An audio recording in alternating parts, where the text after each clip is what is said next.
Yang jelas, sebagaimana yang kita jelaskan pada kesempatan yang lalu tentang pembacaan surah Al-Fatihah untuk makmum, karena perdebatannya ulama itu kan cuma berkaitan dengan statusnya makmum, sedangkan selainnya itu sepakat ulama. Nah, pendapat yang rajih sebagaimana yang kita jelaskan dalam hadis Abu Hurairah radhiyallahu an, para sahabat membaca surah Al-Fatihah ketika mereka tidak mendengar bacaan Al-Fatihahnya Nabi SAW. Ya, artinya mereka membaca Al-Fatihah atau juga membaca surah setelah Al-Fatihah ketika mereka tidak mendengar bacaan Nabi SAW. Artinya salat apa? Salat sir. Salat yang tidak nampak bacaan imam. Zuhur, asar, 1 rakaat yang terakhir salat maghrib, 2 rakaat yang terakhir salat isya. Tapi adapun salat yang jahar, salat yang dimana nampak bacaan imam, seperti salat subuh, 2 rakaat yang pertama salat maghrib, 2 rakaat yang pertama salat isya, salat id, salat gerhana, salat jumat.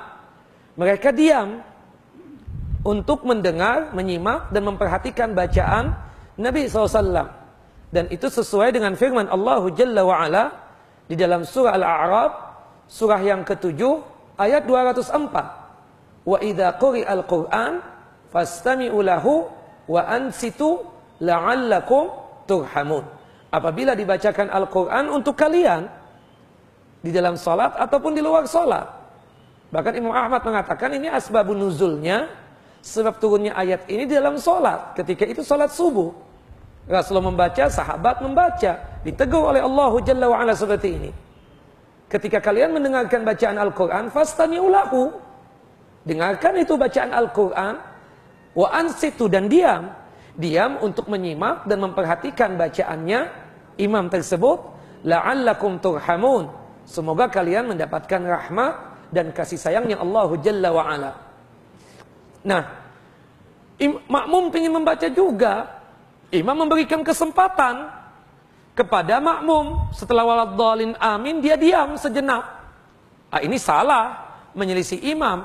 Karena Rasulullah yang menjadi kebiasaan beliau, setelah waladhdallin amin, beliau membaca surah langsung.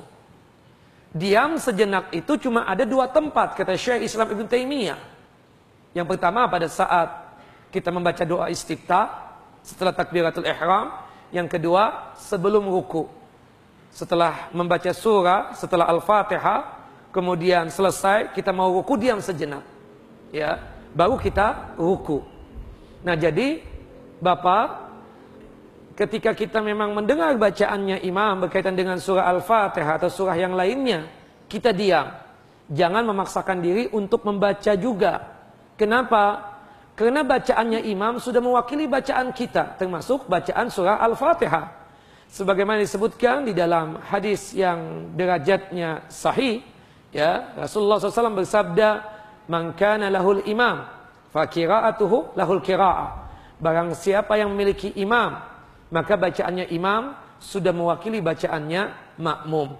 Jadi yakinilah wahai para makmum, ketika antum sudah mendengar bacaan Al-Fatihahnya imam, maka Al-Fatihah yang antum dengarkan tersebut sudah mewakili bacaannya antum. Jadi kita tidak perlu untuk membaca ketika kita mendengar bacaannya imam tersebut. Wallahu a'lam.